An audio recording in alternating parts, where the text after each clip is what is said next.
From Brigham Young University's Maxwell Institute, this is the Maxwell Institute podcast, Faith Illuminating Scholarship. I'm Rosalind Welch, host of the podcast, and today I have for you an interview with Dr. Chad Ford on his new book just out from the Maxwell Institute's Living Faith series, 70 times 7, Jesus' Path to Conflict Transformation. Living Faith is one of our crown jewels here at the Maxwell Institute, and if you haven't discovered it yet, you're in for a treat. It's a series of books, 19 so far, that model faith in search of understanding. Each is written by a scholar who brings their academic discipline to bear on their faith and uses the lens of the gospel to find what is virtuous, lovely, of good report, and praiseworthy in their academic discipline. Last year, we released Heather Chestnut's book, Counsel, Please Rise, on the surprising spiritual lessons of her career as a criminal attorney. And in 2023, we published Kate Holbrook and Melissa Inouye's anthology, Every Needful Thing, a collection of essays from accomplished women professionals who speak about their faith and testimony. Other living faith authors include Patrick Mason, Adam Miller, and Samuel Brown. The whole series is a treasure trove of insights for anybody seeking to engage their mind in faith, and I hope you'll check it out. You can find more about the series at mi.byu.edu/livingfaithbooks. With that, let's turn to our newest Living Faith title, 70 times 7, Jesus' Path to Conflict Transformation by Dr. Chad Ford. You'll hear a new voice in this interview. My colleague, Jeremy King, the Institute's administrator, is the host of this episode. Jeremy is behind the scenes of everything the Maxwell Institute produces, so I wanted to give him a seat in front of the microphone this time. Jeremy loved this book, and I knew he'd do a great job getting to the heart of things with Chad Ford. Dr. Ford is a professional conflict mediator, and he's brought the ideas in this book to bear on everything from geopolitical conflicts in the Middle East to interpersonal conflicts in families. While 70 times 7 deals with the whole range of conflict transformation, Jeremy and Chad really drilled down in this interview on the question of forgiveness. Was Jesus being literal about forgiving our enemies 490 times? How can we move forward if the other party doesn't want to reconcile? Dr. Ford answers these questions with real-life stories from his career, and it makes for a fascinating conversation. I know you'll be glad you listened. Welcome to the Maxwell Institute podcast. Today we'll be discussing what C.S. Lewis calls the least popular of all the Christian virtues. It is a virtue we are to practice freely with both our friends and our enemies, perhaps especially our enemies. It is the Christian attribute of forgiveness. Our guest on the show today is Dr. Chad Ford. Dr. Ford is the author of 70 times 7, Jesus' Path to Conflict Transformation. He is a professor who has taught peacebuilding courses and workshops in classrooms around the world, including war-torn Israel and Palestine. Dr. Ford served for 16 years as the director of Brigham Young University's Hawaii's McKay Center for Intercultural Understanding. He is a mediator, a peace builder, and a disciple of Jesus Christ. We approach today's discussion prayerfully with the shared hope that the Lord will consecrate this effort to the welfare of many souls, or at least one soul, and that you, the listener, will find your faith illuminated and strengthened. Welcome, Dr. Chad Ford. Jeremy, thanks so much for having me here and starting with that great introduction. Chad, I really want to dive into forgiveness today, why it's so hard, why it's unpopular, and how we can better learn to forgive. But first, would you please tell us a little about your work and what inspired you to write a book about something so unpopular as forgiveness and conflict transformation?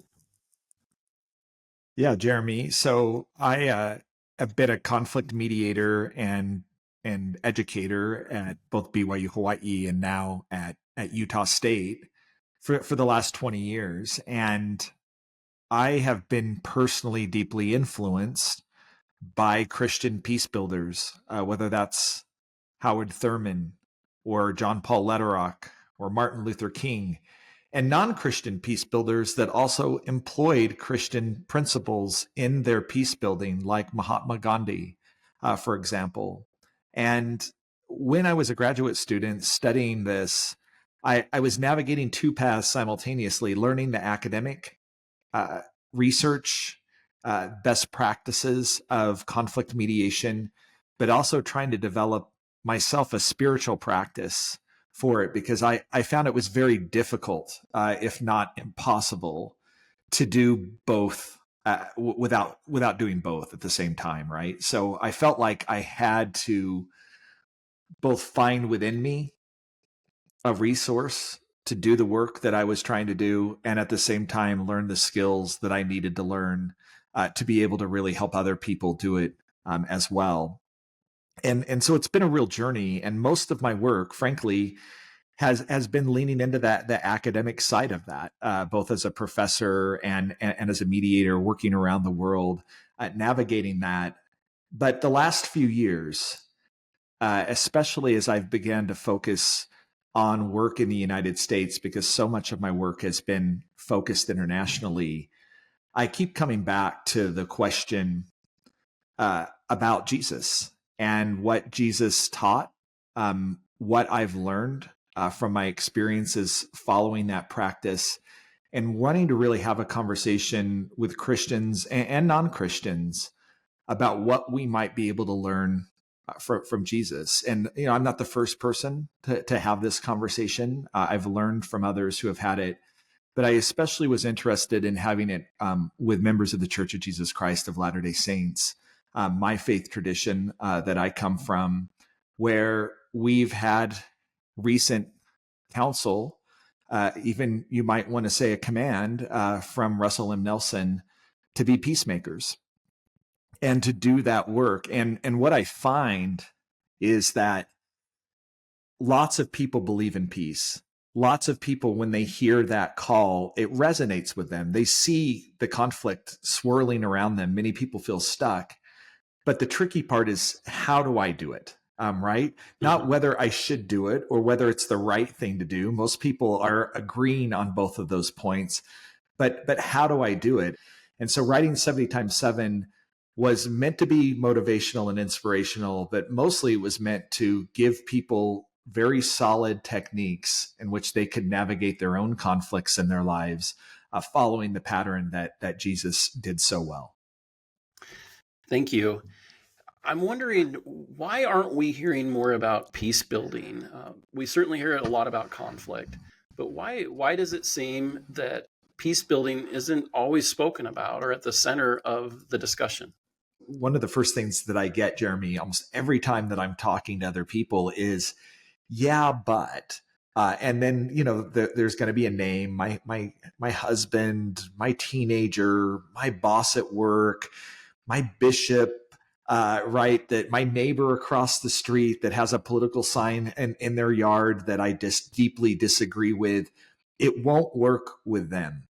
And because it won't work with them, I have to look at conflict and thinking about how to protect myself or how to protect others, and doing conflict well. And now look, I don't actually disagree with people about the idea of doing conflict well. I actually think we need to get better at doing conflict. But what I often find is that the tools that we use, either fighting or fleeing or running away from conflict, that's how we typically do conflict. Those aren't effective ways of doing conflict. And so I think what happens is people don't have the skills. They also don't necessarily have a full vision of what peace might actually look like. And then the final part, which I think is the hardest part and why I named the book 70 times 7, is I think Peter recognized really early on in Jesus's ministry, wait a minute, this stuff is really, really hard. In fact, Jesus, you might be going a little too far here, right? Do you not understand the situations that we're in, or the sort of challenges and trials that we're facing? We need to put some limits on this stuff, right? Because what you're asking us to do, frankly, sounds irresponsible. It may sound a little dangerous. And I don't see the path forward where this is going to be effective. And that's why I centered the title of the book right there in that moment of the exchange, because I think Peter's all of us there. If you've really read the Sermon on the Mount and didn't have a reaction that was similar to Peter, I'm not sure you've actually read it carefully or literally, right? It is extremely hard what Jesus is asking us to do there.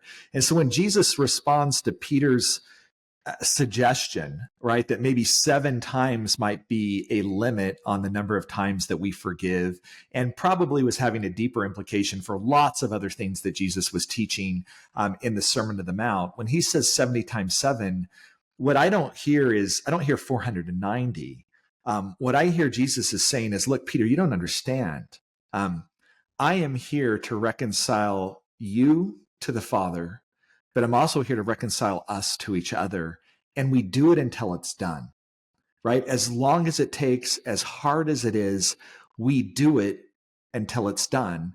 And I don't know about you, Jeremy, but that's scary to hear. Wait a minute, what are you talking about until it's done? Because right now it feels like it's never going to be done, or it's going to take forever. Are you telling me that I have to love my enemy regardless of whether they love me back or see me back? Do I have to keep turning the other cheek even after I've warned them and been polite and kind and forgiving, that I have to do it again and again? And if we take Jesus literally, and I think we should, the answer is yeah. Absolutely. I love this. I love this idea and of forgiveness. And I wanted to ask you, as a mediator and a peace builder, how would you define forgiveness? You've had this long career doing these things. You've been involved in all kinds of conflict resolution. How has your understanding of forgiveness changed over time? And yeah, if you could define it for us, how do you think about forgiveness now? It's a great question. I have gone, just like you, through probably lots of different definitions of it. But I really think that there was a turning point for me when I was in graduate school and was studying the Truth and Reconciliation Commission in South Africa.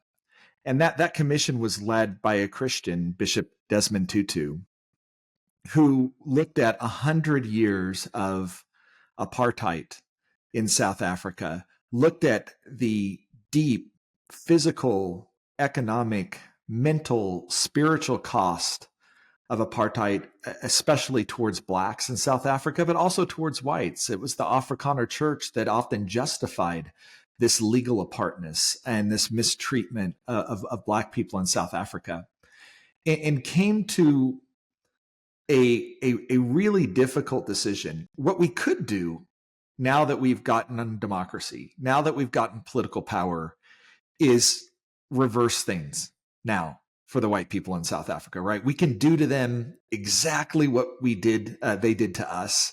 And in fact, there's multiple examples in Africa of post-colonization, those civil wars breaking out, and in certain cases, millions of people dying in the resulting wars. Or we can reconcile.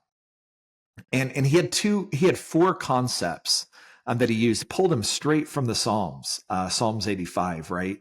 Truth, right? We can't reconcile without truth. We have to actually talk about what happened. We have to do it without justification. We're going to have to do that really hard work. Mercy or forgiveness, we're going to have to respond to the truth, not with anger, not with retaliation, but with mercy.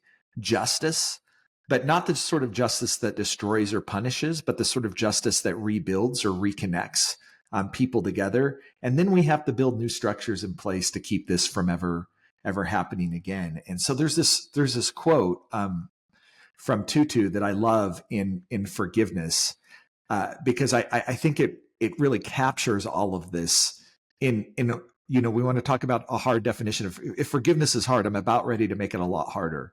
When you hear Tutu say that this is, in his view, what forgiveness really is. In the act of forgiveness, we are declaring our faith in the future of a relationship and in the capacity of the wrongdoer to make a new beginning on a course that will be different from the one that caused us the wrong. There is no future without forgiveness. And the thing that I love about that definition is I'm removing the barrier between you and me, whatever the breach, whatever the sin, whatever it was that caused us harm in our relationship and caused it to break. When I forgive, I remove that barrier and I open myself back up to a future, an ongoing relationship with you. And so one of the questions I get all the time is, yeah, I forgive, but I don't want to have anything to do with you anymore. I forgive, but you're out of my life and I'm cutting you out of my life. And Tutu says, look, there's no future without forgiveness, and the future really matters, right? It's what Jesus is talking about as well, right? There is no future in doing what we are continuing to do to each other. Both as Jews, as the Jews to the Romans, you name it, there's no life in this. It's all a dead end. If we're going to have a future, the only path forward is to break down those barriers and reconcile. And then he does that between us and God, and then gives us the tools for us to do that with each other. And the question is, are we willing to use them? Thank you. So we've been told that we need to forgive everyone, and that is hard doctrine. And it's been said that forgiveness is nice, and we like it until we actually have something to forgive. I wonder if you have any experience or that you'd be willing to share from your travels. You're working with so many different people that stands out as a great example of forgiveness. So many, and so beautiful. And by the way, some of my own, right, as well. I don't know anybody that I've ever met in life that hasn't been hurt or hasn't been wronged and hasn't faced the real difficult decision of, do I hold on to this hurt? Do I hold on to this offense? Do I use it to continue to fuel my sadness, my rage, my anger, until they get the justice that they deserve, which is typically some sort of punitive type of justice?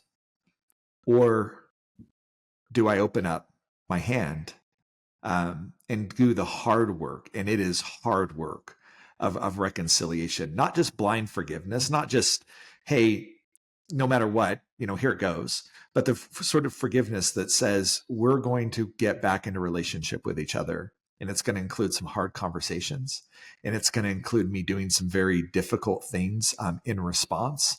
And it's going to require us trying to make each other whole again to the best that we can. And it's going to require us to change our behavior towards each other in the future so that this isn't just repeating again and again and again. And one of the places and sources that I derive so much inspiration, Jeremy, is that I've been working with Palestinians and Israelis in Jerusalem, in the Middle East for 20 years right now. And in my mind, of the people that I've visited and worked with in my life, their justifications to not forgive, their justifications of pain and suffering and sorrow that they have are among the highest of anybody that I've met. Right. I sometimes come home from these trips and I'm like, why am I being so petty and holding this grudge against my teenager when these folks out there are forgiving much, much deeper sins in many ways. And there's this young woman that her name is Doha, and she's Palestinian. And there was an encounter that I had with her once. It may sound small, but it's one of the stories that always sticks with me when I think about this. We're bringing together young Palestinians, Israelis to play basketball together, and we had a camp, and it was up in Tel Aviv, which is primarily Israeli folks at the time, and we were actually, our camp was in an outdoor park. And we had rented out several gyms and reserved them, or several basketball courts and reserved them.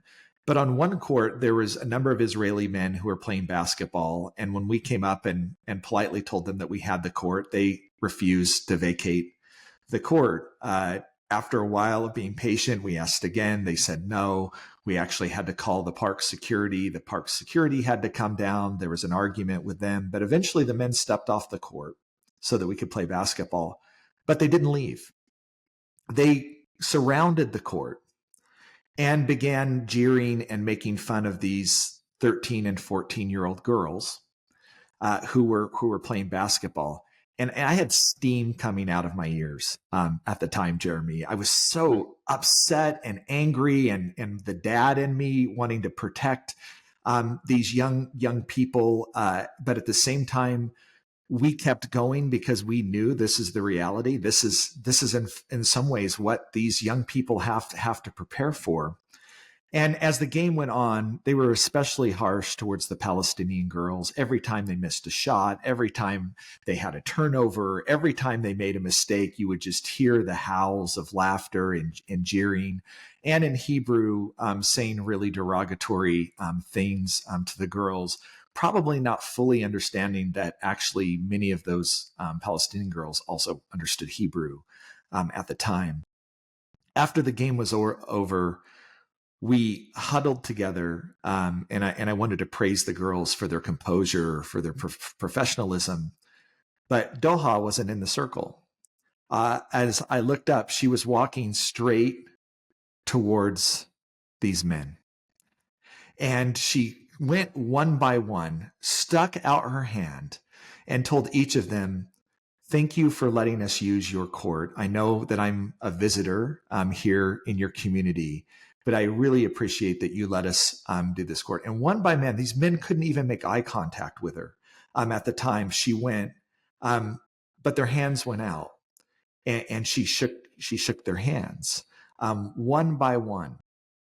And by the time she was done, tears were rolling down my eyes. The other children were watching in awe. And I asked Doha, what prompted you to do that? I'd not instructed anybody to do that. We had not prepared anyone to do that. Like, what prompted you to do it?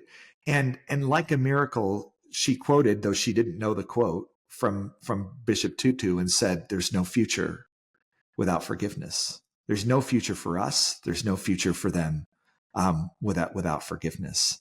And it was one of those moments where I saw the power of grace, the power of forgiveness, the visible move towards the men who had been so vile to her before. It got me really thinking about how hard this is, and how important it is that we initiate grace, that forgiveness isn't something that we always have to do in response to contriteness, in response to a sense of remorse, that when we initiate grace, it's often the very trigger that starts the process of remorse within someone else. That's a great story. Thank you for sharing that. It reminds me of a quote by Mahatma Gandhi, who said, "The weak can never forgive. Forgiveness is the attribute of the strong." I wonder if you could help us understand, why is forgiveness seen as weak in some places? I have this friend. She's a restorative justice practitioner in New Zealand. She's Maori. And if our listeners aren't familiar with restorative justice, these are people who are actually practicing these forgiveness tools inside prisons. And so they often represent the victim of a crime or the families of victims of the crime in really serious crimes where maybe the victim is passed on, and the person who has been incarcerated or put in prison because of the crimes that they have committed. And in most penal spaces, what is going to happen is the punishment is whatever you're sentenced to. The victim and the victimizer will not have any contact. There won't be any attempt at reconciliation. You committed a crime, you're punished. Your healing, if you're the victim, comes from knowing that the person is locked away and was punished for the thing that they've done. And there are many people that are now seeing that those have really poor outcomes for both the victim and the victimizer. right? That if there isn't a sense of closure, a sense of forgiveness and truth and justice that comes, people are left with those scars, and frankly, sometimes not even scars, they're open wounds that just continue to fester. But there's now a power imbalance that goes the other way, Jeremy, right? Like, one person's in prison, they're clearly in the wrong, right? And are clearly suffering. The other person is visiting the person in prison. And you can imagine that the power imbalance now shifts, right? I'm free. I'm free to go what to do. You're bad. It's clear you're bad. You're in prison. Now apologize to me. And so she came up with a really powerful question that she's able to ask both the victim and the victimized. She asked them both simultaneously these two questions. Can you tell a story of a time when someone's really hurt you and how it affected you? Right? And believe it or not, even the victimizer has stories like that of times that they've been hurt. And then she reverses the question. Can you tell a time or a story about when you've hurt someone else? And what was that like? And it turns out one of the things that all of us as humans have in common is we've been hurt and we've hurt others. And then her question, it's so powerful, is in each of those situations when you've been hurt and when you've hurt others, what did you need to be able to heal? What was it that helped you heal? And then what comes of that are very powerful discussions of human beings together in a room who have been hurt and who have hurt others, who need to heal, both of them, and are now trying to navigate what that process looks like where both of them can heal. And the amazing things about restorative justice practices are the outcomes are incredible. There's been lots of academic research done on this. They're incredible for the victims and their ability to heal and move on and feel a sense of wholeness again, and incredible in the lack of recidivism that happens in prisoners. Going through this process heals them in such a way that they are much less inclined to commit more crimes in the future, right?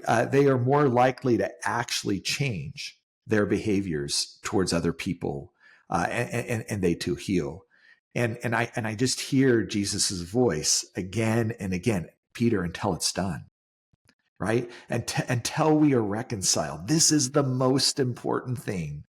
And so we do even hard things like going into prisons and forgiving our enemies. We do even hard things. And I know for some people this won't feel like hard, but if I'm in prison, I admit that I hurt someone. I take responsibility for the harm that I've caused, but I do it so that we can heal.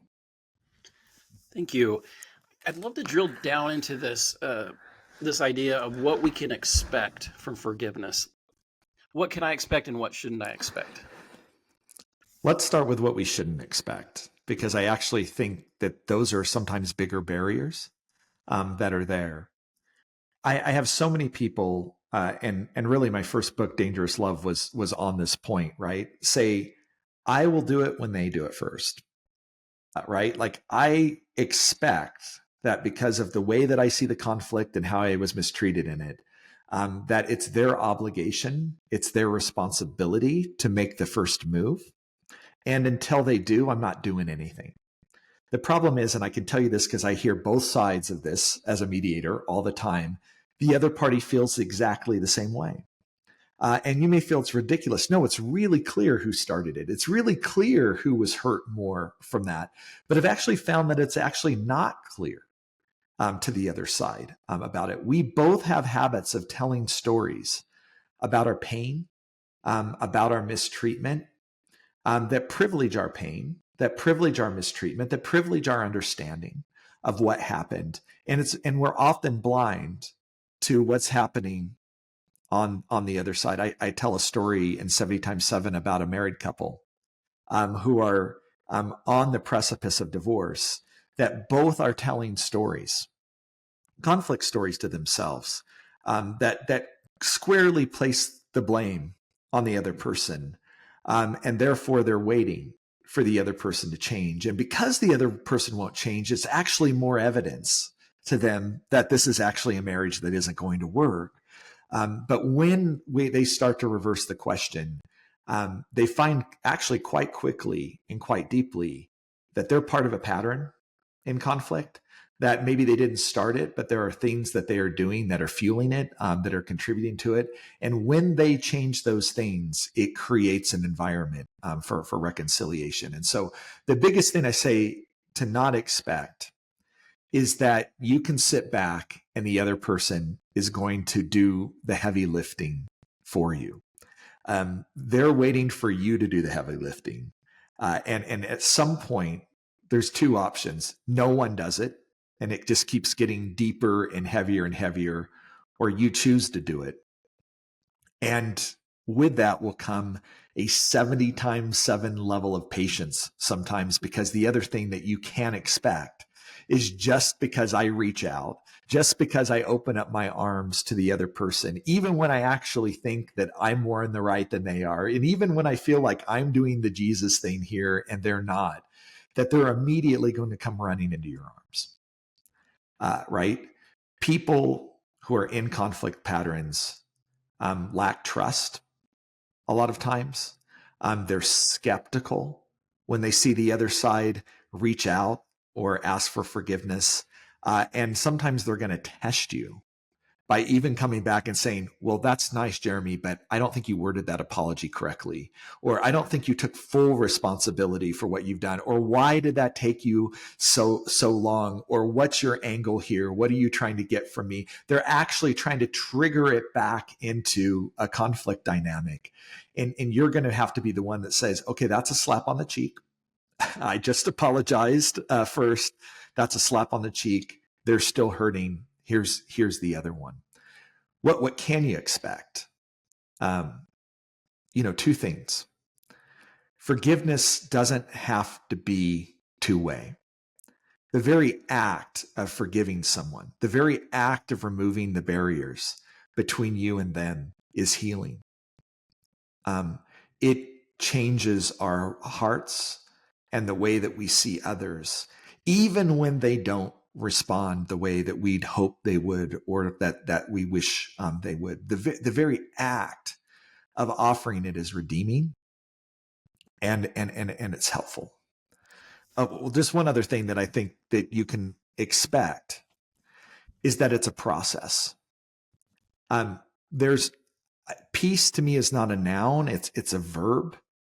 Reconciliation, restoration, not nouns, they're verbs. We are constantly reconciling. We are constantly restoring. We are constantly piecing. This will not be a one-time event. It will take time and energy. And even when you get to a good place, it's likely to happen again because we're human beings. And so, I have to enter this mindset of reconciliation in that it's not a destination. It's not a one-time thing that I get to. It's a way of life. It's a way of interacting with my brothers and sisters, and that it's going to be ongoing. I love that. And I especially love that you mentioned how this is not necessarily a two-way street, and that forgiveness offers us a path to healing, regardless of how the victimizer may be acting. There's a quote often attributed to Buddha. You've probably heard this one. He says, holding on to anger is like drinking poison and expecting the other person to die. And you've spoken a little about this, but why is it so hard, Chad, to let go of that anger? Why do we want to hold on to anger? It's a complicated question, and my guess is, Jeremy, that it's not the same answer for every person. I think there are multiple reasons that I might want to hold on to it. I think the most powerful one, and frankly the hardest one to hear, is because it gives me justification for the way that I'm treating and thinking about others. Right? Whenever I think about someone and I think about their offenses towards me, or I think about their weaknesses or their flaws, it gives me permission and justification not to love them the same way that I love other people. It gives me permission to treat them differently than I might treat another person, whether that's on an online forum or whether that's in my family, right, or in my community. And we like to think of ourselves as moral people. And so we often need a justification when we act in immoral ways, right? So when I am mistreating someone else, I need powerful justifications which tell me it's okay in this particular setting. Part of the book, one of the chapters I write is about the early Latter-day Saints in section 98 and 121 of the Doctrine and Covenants when they are facing significant conflict in Missouri. And as Joseph Smith and an army are marching towards Missouri to liberate and protect the members of the church that live there, he receives a revelation in section 98. And what's so interesting to me about this is it's one of the greatest of LDS scriptures that exist. It really walks through in detail, in some ways in detail that doesn't really even exist in the Bible or the Book of Mormon, the method by which we respond to mistreatment and we respond to hate. And the Lord lays out in great specificity, sometimes even including numbers, right? What the Latter-day Saints are going to do. And there's this one chapter, one verse where he says, look, if you've done all of this and they still haven't reconciled, then you're justified to return their mistreatment with mistreatment. But then, interestingly enough, after that, the Lord says, however, if you continue to respond with love and peace, I will be pleased and you will be more blessed. But it's so interesting when people read that scripture, that sometimes the only thing that they see is that one verse that says, oh, right here, it says that I'm justified. It says right here that I can respond this way, without understanding that the whole section 98 was about how to become sanctified, how to become reconciled, not about how to go to war, but actually how to not go to war, how to actually make peace with our enemies. That's the entire thrust of the entire section. But we often read in it, here's the moment where it says that I can go to war. And so I think that that's going on for a lot of people. I think the other thing that's going on for people, Jeremy, is a sort of reverse thing where I feel like I deserve the mistreatment. I have told a story about myself of being unworthy, of being unlovable, of being the sort of person that deserves whatever mistreatment comes my way. And when the mistreatment comes, my reaction to it is, well, I had that coming, or I don't blame them, right? I don't love myself either. It's heartbreaking, but I see it so often, and I see it with victims of abuse who justify their own abuse again and again and again, who justify their own unworthiness and in different ways. And so, for some people, it's love of neighbor that they're lacking. It's a deep misunderstanding of how Jesus actually sees our enemies, and how much he has died and bled from every pore for them, exactly the same way that he has for us, that they too are part of the plan, and that they too are here to find the same sort of redemption that we are. And then for some of us, and I fall in this category sometimes, Jeremy, I can be very merciful to other people, but the person who doesn't deserve mercy, or the person that the atonement doesn't apply to, is me. Wow, you've hit on so many points there that I think are worth exploring. In particular, you seem to have alluded to earlier about wanting to hit the 490, right? You talked about the verse in Doctrine and Covenants about now you're justified, and this attitude of wanting to get to the point where I don't have to take it anymore, right? Yeah. I've taken it. I hit my 490. now here we go. But then you went on to say that there is something better, that if we're willing to always move forward in a spirit of love and forgiveness, that there's something better waiting for us. So you touched also on forgiving ourselves. I wonder if there's anything more you might want to say about that. Yeah.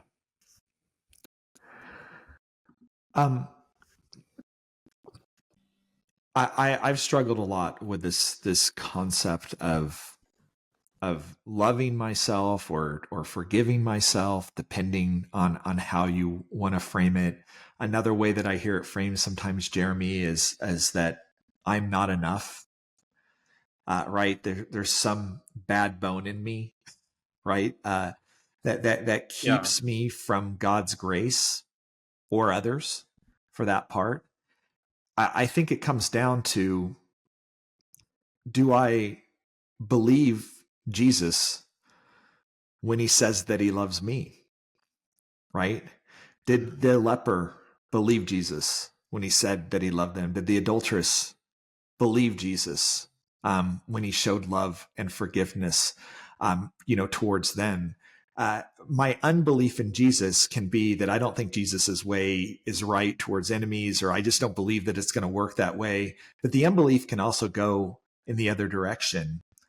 And there's this line, we know it well from the New Testament, when this man brings his child to be healed by Jesus, and Jesus asks him whether he believes, and he says that he does, but then really quickly after that he says, "Help me in my unbelief." And I have often found that prayer going up from me. And so one of the things that I find that can be really helpful, and it sounds so simple, is to get on my knees and ask Jesus, ask Heavenly Father at times, do you love me? Can you help me? Because I don't feel that right now. I feel like I've messed up. I'm ashamed. I feel like I've disappointed you again and again, and I can't feel it, not because it's not there, but because I've actually built some sort of barrier or wall that's blocking me from feeling it, because it's an uncomfortable thing to feel in those moments, and I've seen reconciliation happen. In one particular case, and something I was mediating between a woman who had been abused and her father, who had done the abuse and had denied it for years, had made her feel crazy, and what have you. And she was angry by that and felt estranged. But she asked if I would be there to help her in a moment where she wanted to have another conversation with her father. And when she started it by telling her father how much she loved him and how grateful she was for the good things that he had done in her life, while still at the same time acknowledging, and you hurt me. And this is how it's hurt and how it's affected me, but I love you. I saw the father quaking, shaking, and kept telling her no, kept trying to tell her to cut off, like actually couldn't hear the words that I love you. And she kept inching closer and closer to him, and it was like he was seeing a ghost. I mean, the reaction to this was so powerful and so strong. And then when they finally embraced, the weeping, and the sorrow and the bellowing and the pain that came out of this man, knowing that he had hurt this angel of a human being, knowing that he had actually hurt somebody who had this level of capacity to forgive and to love.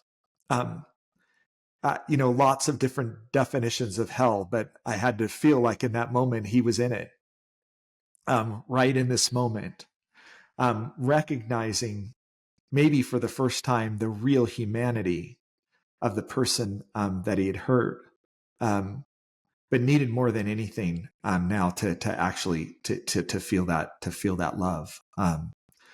if that's what you're struggling with right now, and I know so many people are right now, my conflict isn't between other people, it's between me, it's between God. I just would ask you two things. Get on your knees and ask. I have found, as hard as that answer is for me to hear, that every time that I've done it, the answer has come. And the second thing is, a lot of us have an inner voice in our head that sometimes speaks really poorly of others. We don't always vocalize it, but it speaks poorly of others. But some of us have an inner voice that speaks really poorly about ourselves.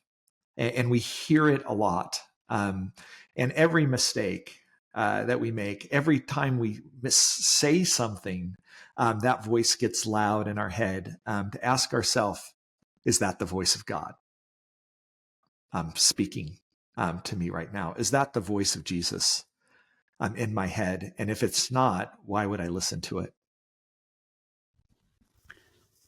Chad, you've seen these incredible successes. You've been a witness to both sides of this, right? The failures. You've seen the miracles. You've seen the anger. It seems to me, as I've listened to you, that you've experienced so much across such a wide spectrum. What has that done to your soul to be a part of all of that? I've been thinking a lot about Jesus in Gethsemane this week. We're recording this on Holy Week, and those last 3 days of Jesus's life, to me, are the most remarkable of days. It actually starts with him raising Lazarus from the dead, which is beyond my comprehension.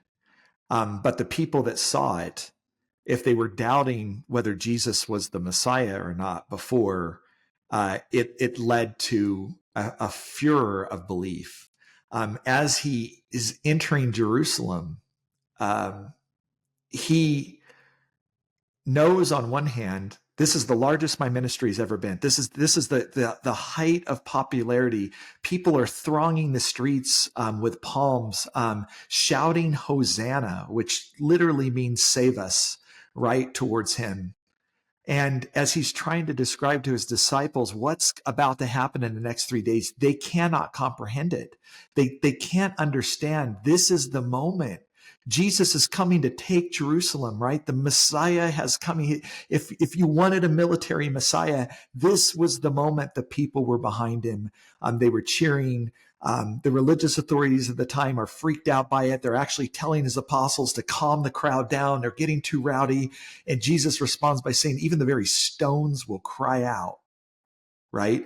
If you tell them to stop. And there's this simultaneous thing that's happening. Something amazing, something beautiful, something joyful is about to happen here. But Jesus is weeping. The weight of it is crushing him. Simultaneously, as he gets to the upper room where he asks his disciples to prepare for the Passover, they're bickering about who gets to sit where next to each other, right? And I have to wonder, with Jesus knowing there's just hours left in his mortal ministry, with the 12 people that were closest to me here, they don't get it. They still don't get it. 3 years with me, and they still don't get it. So he washes their feet, and then tells them 4 times, Jeremy, as I have loved you, love one another. By this, so people know you're my disciples. It's like he's distilling it down to like a kindergarten level. Okay, I'm going to take my whole ministry, and I'm just going to repeat one thing to you over and over again because I'm about ready to leave. Love each other. If you want people to recognize me in you, this is what you're going to do. They still don't get it. As Jesus is leaving and goes to Gethsemane, and he's asking them to watch and stay with him through the night as he's concerned, rightfully so, about what's going to happen there, in a place that literally translates into olive press, where olives are violently squished and the oil seeps out of them and it's blood red. Jesus is going through the olive press right now, and they fall asleep, not understanding the sort of importance or the agony that he's going through. As he leaves, he's arrested, and Peter pulls out a sword and chops off the ear. And I'm sure Jesus had to look at Peter and say, Peter, like, have you learned nothing? Right? And he has to heal the ear and tell Peter again, you live by the sword, you die by the sword. Peter is going to deny him 3 times after that. The crowd is going to choose him over Barabbas. And Judas, one of his closest disciples, is going to hang himself, in part out of, we don't often talk about this, but in part out of remorse for what has happened to Jesus. And it's clear from the scriptures he didn't quite understand what was going to be the outcome of his actions. On the cross, people are going to be gambling for his belongings, and he is still teaching. He is still praying to the Father that they forgive them because they don't know what they've done. And then he goes after that, after he's resurrected, to apostles who are locked in a room, locked from the inside, terrified about what's going to happen.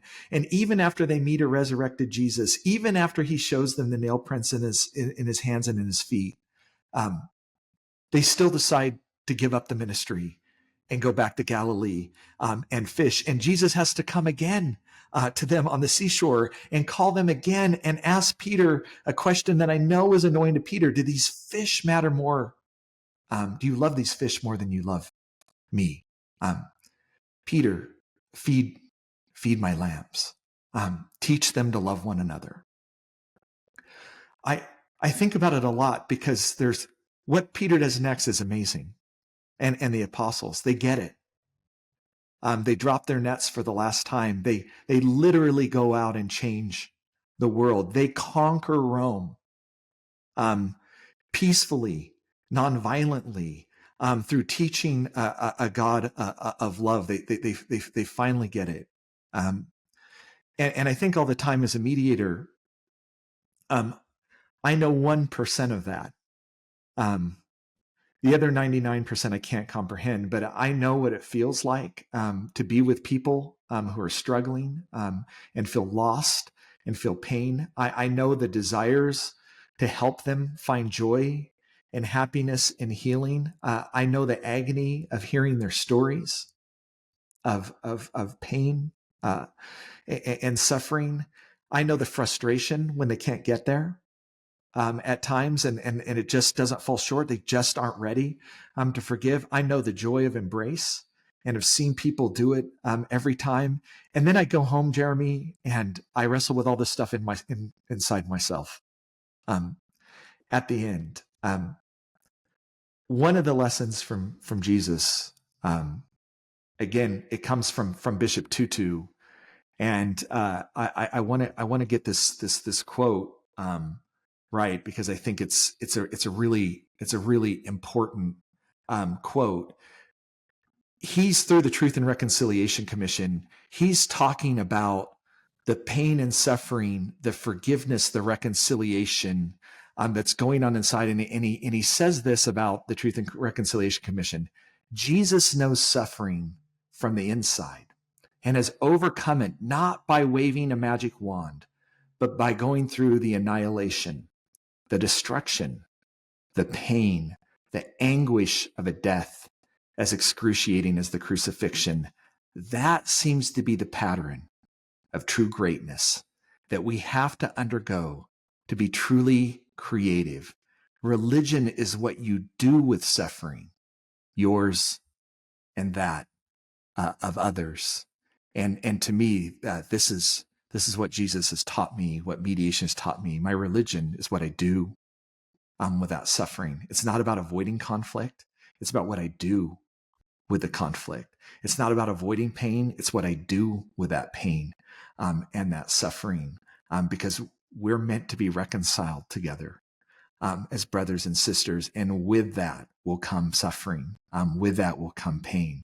The only question is what I do with it. And Jesus gave us the perfect example of exactly what to do with it. Thank you for that moving account of the final week of the Savior's life.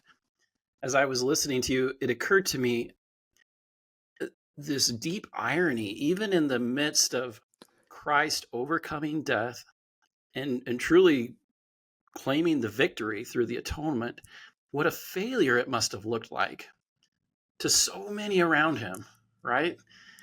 Who had other expectations, who saw things differently, and who, like you said, at the height of his ministry, the height of his power, here he is being put to death. And what a terrible failure it must have felt like to all of them. And it occurred to me how very similar that may be to how we perceive forgiveness in our own lives and in the lives of others.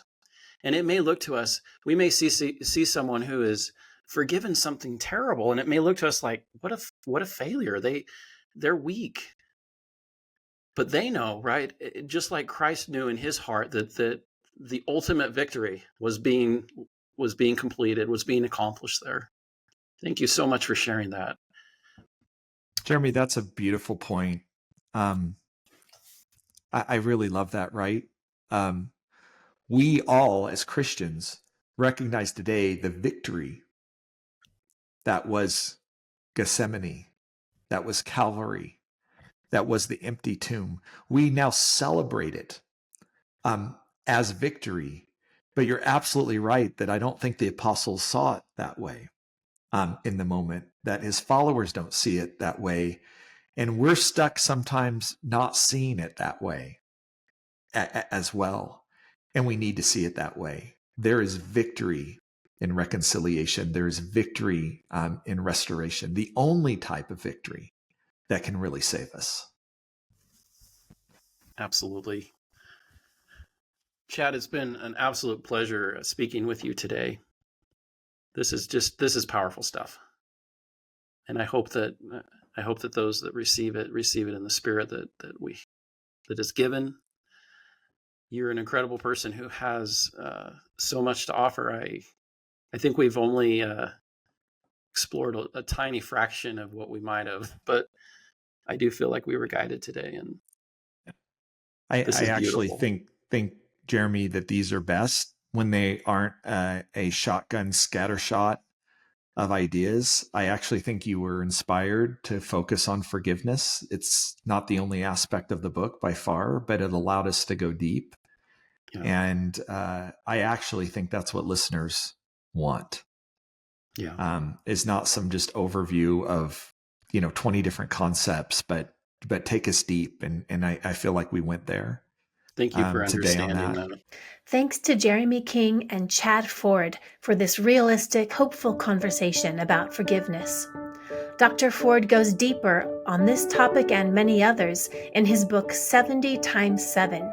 So if you liked what you heard today, I hope you'll pick up the book, which is available now from Deseret Book in stores and online, and from Amazon.